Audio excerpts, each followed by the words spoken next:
उत्तर पश्चिम भारत अभी भी असुरक्षित महसूस कर रहा है। घटना 326 ईसा पूर्व की है।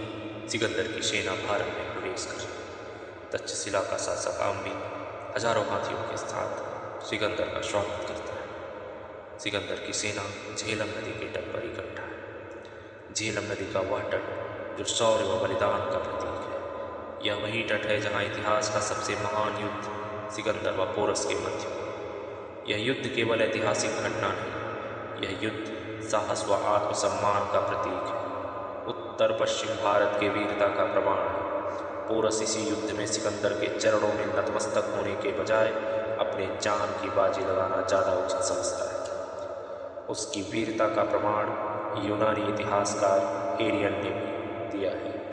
वह कहता है, सिकंदर के सामने जब पोरस आता है तो सिकंदर की वह धारणा कि हम साधारण यूनानी नहीं बल्कि विश्व विजेता है धराशायी हो जाता है। पोरस को उसने बहादुर व दृढ़ राजा था। तो वहीं प्लूटार्क ने अपनी पुस्तक पैरेलल लाइव्स अलेक्जेंडर में लिखता है कि जब पोरस को घायल अवस्था में सिकंदर के सम्मुख लाया जाता है, उस समय वह राजा की गरिमा व आत्मसम्मान से वह 7 फुट लंबा व्यक्ति, उसकी चाल ढाल में हार का कोई भाव नहीं।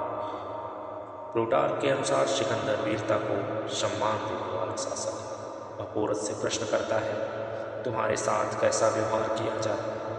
पोरस दृढ़ स्वर में बोलता है, एक राजा की तरह। सिकंदर पोरस के शौर्य से इतना प्रभावित हो चुका था कि उसे न केवल उसका राज्य वापस करता है बल्कि आम्बी के राज्य क्षेत्र का भी कुछ हिस्सा पोरस को सौंप देता है।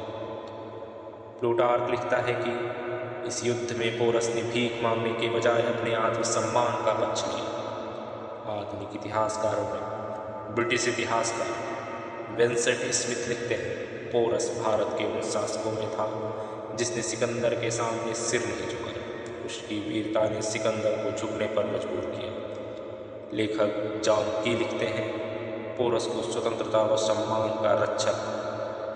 वहीं आर.सी. मजूमदार मानते हैं कि पोरस ने भारतीय सम्मान के रक्षक। प्रसिद्ध लेखिका रोमिला थापर अपनी पुस्तक में लिखती हैं कि पोरस का युद्ध यह साबित करता है, यह सीख देता है कि भारतीय उन विदेशी शासकों का भी मुकाबला कर सकते हैं जो विश्व विजेता, जो विश्व को हरा कर आए। कुल मिलाकर एक छोटे से साम्राज्य का शासक पोरस अपने शौर्य व बलिदान से इतिहास में अमर। वहीं एक महान साम्राज्य का शासक आम्बी भारत का पहला देशद्रोही कहलाया। ऐसे बड़े साम्राज्य वाले जो अवसरवादी हो जाते हैं, जो अपने हितों के आगे आंख मूंद लेते हैं, उन्हें देशद्रोही ही करार दिया जाता है।